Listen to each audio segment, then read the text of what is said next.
Kalau dilihat misalnya dari perencanaan strategis yang dilakukan oleh Cina, saya selalu menyatakan Cina melakukan perencanaan strategis itu jalan tertib 70 tahun. Tahap pertama sudah mereka lalui 1980 sampai tahun 2000. Tahap kedua tahun 2000 sampai tahun 2020. Sudah lewat juga. Tahap ketiga tahun 2020 sampai tahun 2050. Di tahap kedua, rensranya Cina 2000 sampai 2020, mereka siap menggelar kekuatan, memenangkan perang Laut Cina Selatan. Nanti di tahun 2020 sampai 2050, mereka siap menggelar kekuatan, menang perang di dua titik sekaligus sebagai patokannya, yaitu Guam di Samudra Pasifik dan Diego Garcia di Samudra Hindia. Nah, ini yang membuat saya, perangnya kemungkinannya akan bertambah. Dan Indonesia harus secara dini menyiapkan untuk itu.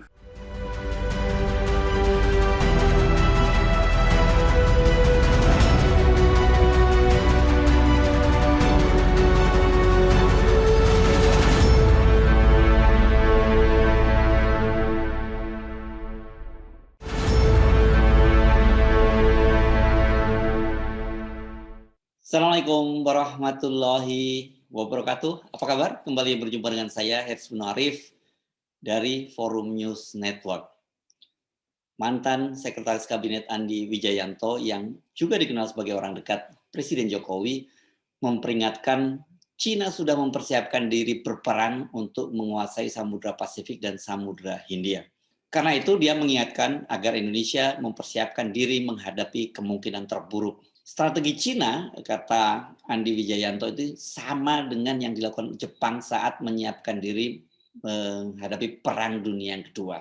Andi menyampaikan hal itu saat memberi keterangan sebagai tim ahli Presiden dalam uji materi Undang-Undang Pengelolaan Sumber Daya Nasional untuk Pertahanan Negara di Mahkamah Konstitusi atau dikenal sebagai Komcat ya, hari Selasa kemarin. Apakah hari ini komponen cadangan dibentuk karena Indonesia harus bersiap untuk perang?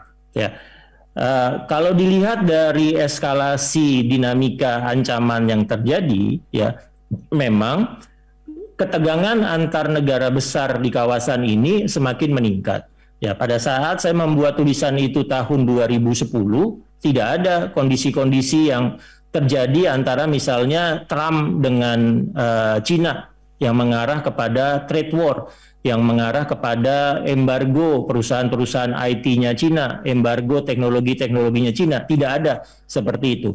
Ya, saya sebagai analis hubungan internasional tadinya menduga bahwa dengan kemunculan Biden dari Partai Demokrat akan ada peredaan ketegangan antara Cina dengan Amerika Serikat. Ternyata tidak. Ketegangannya makin tinggi.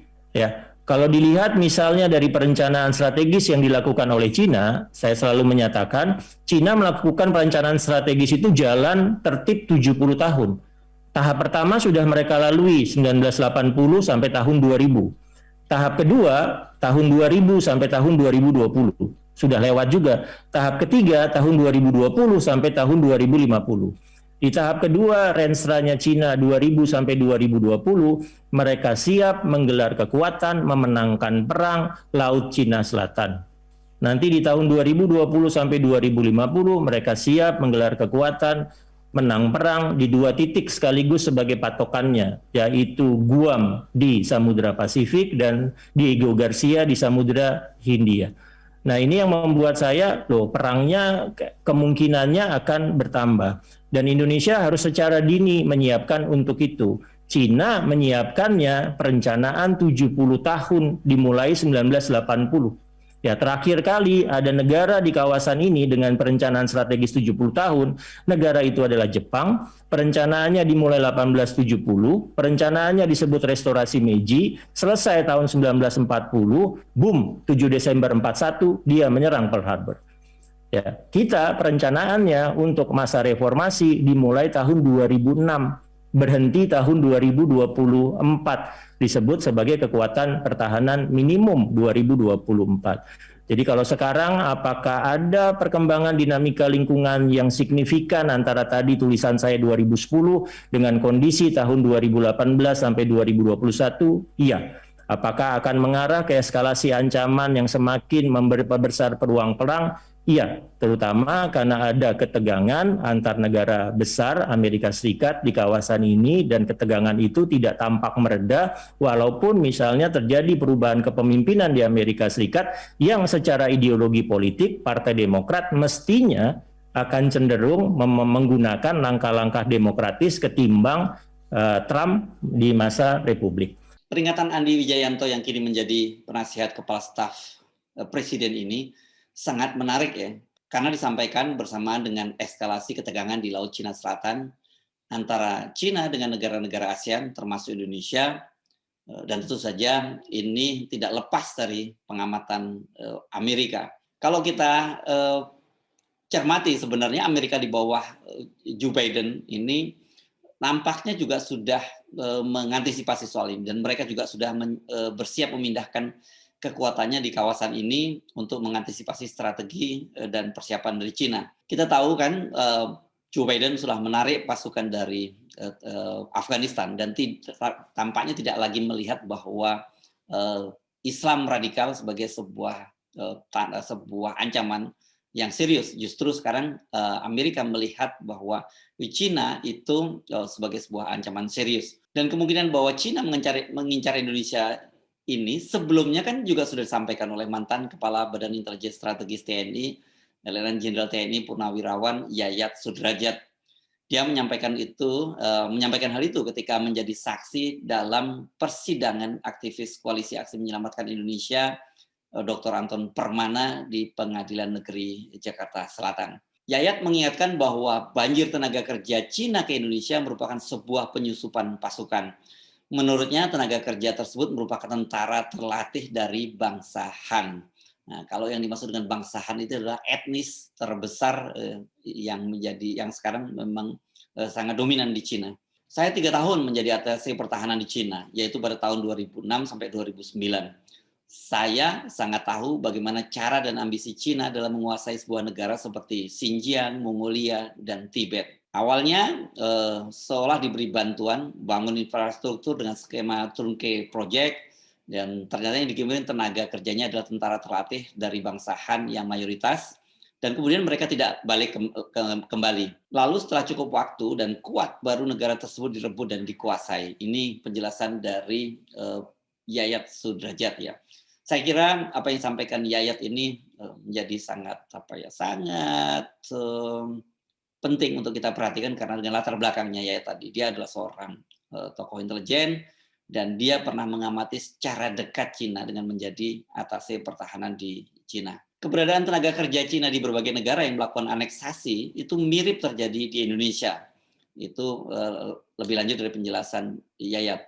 Meskipun konteksnya berbeda, ya, Andi Wijayanto memberikan analisisnya dalam kapasitas sebagai ahli yang membela argumentasi pentingnya Komcat dan kemungkinan terjadinya perang di kawasan, sementara Yayat tampil sebagai saksi ahli yang meringankan Anton Permana. Namun kalau kita cermati, sesungguhnya informasi keduanya ini saling melengkapi. Andi Wijayanto menyampaikan adanya strategi besar Cina mempersiapkan diri menguasai kawasan Laut Pasifik dan Samudra Hindia. Sedangkan Yayat sebagai seorang intelijen, seperti saya sebut tadi, dia mengamati secara dekat apa yang dilakukan oleh Cina dalam upaya dia menganeksasi negara-negara di sekitarnya ya. Tadi disebutkan Mongolia, Xinjiang, dan juga Tibet. Karena itu Yayat tampaknya dengan melihat kedatangan para tenaga kerja Cina, Indonesia yang berbondong-bondong ini, dia sudah mendeteksi adanya bahaya bukan lagi di depan mata, tapi sudah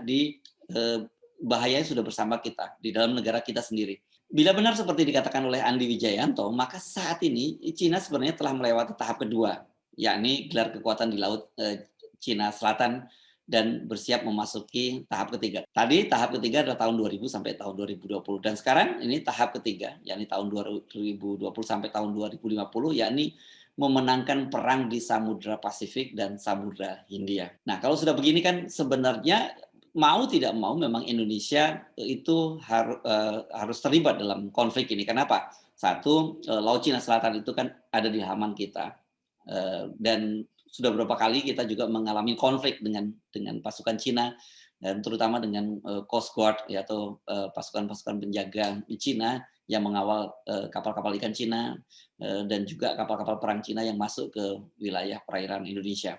Di samping itu ada juga beberapa konflik berkaitan dengan batas wilayah ya. Dengan peringatan Yayat, nah ini sesungguhnya tadi bahwa para TKA Cina adalah tentara terlatih bangsa Han. Pertanyaan kita sekarang ini, apakah kita sudah tidak terlambat ya mengantisipasi manuver dari Cina? Setiap hari kita bisa menyaksikan berbagai video berbondong-bondong masuknya tenaga kerja Cina ke Indonesia. Dan kemudian banyak yang bertanya-tanya, kalau banyak sekali yang berbondong-bondong masuk, tapi kok jarang sekali kita menyaksikan mereka berbondong-bondong keluar. Itu yang menjadi banyak pertanyaan orang ya. Sebagai penasihat KSB dan juga tim ahli Presiden Jokowi, sesungguhnya peringatan dari Andi Wijayanto ini lebih tepat itu disampaikan kepada Presiden Jokowi dan juga para yang berwenang dalam mengambil kebijakan. Tapi saya menduga kemungkinan besar itu sudah disampaikan karena ini adalah penjelasan dia di Mahkamah Konstitusi. Tetapi yang menjadi pertanyaan, kalau betul kemudian dikait-kaitkan dengan tenaga kerja Cina yang itu merupakan tentara terlatih, mengapa sampai sekarang kita masih terus melihat berdatangan para tenaga kerja Cina ini masuk ke Indonesia, dan selalu para petinggi negara kita ini membela mereka dan yang menyatakan bahwa mereka adalah tenaga ahli yang memang sedang diperlukan di Indonesia. Saya pikir dalam situasi semacam ini memang tidak ada salahnya kita mesti waspada. Jangan setiap kali kita mempersoalkan, mengingatkan soal kedatangan tenaga kerja Cina ini kemudian kita dianggap sebagai anti pemerintah atau anti investasi. Karena seperti biasa penyesalan itu datangnya belakangan. Jadi sesungguhnya peringatan dari Andi Wijayanto tadi lebih tepat disampaikan secara internal, juga peringatan dari Letnan Jenderal TNI Purnawirawan Yayat Sudrajat tadi itu merupakan warning yang harus diperhatikan oleh pemerintah. Saya Hersman Arif dari Forum News Network. Wassalamualaikum warahmatullahi wabarakatuh.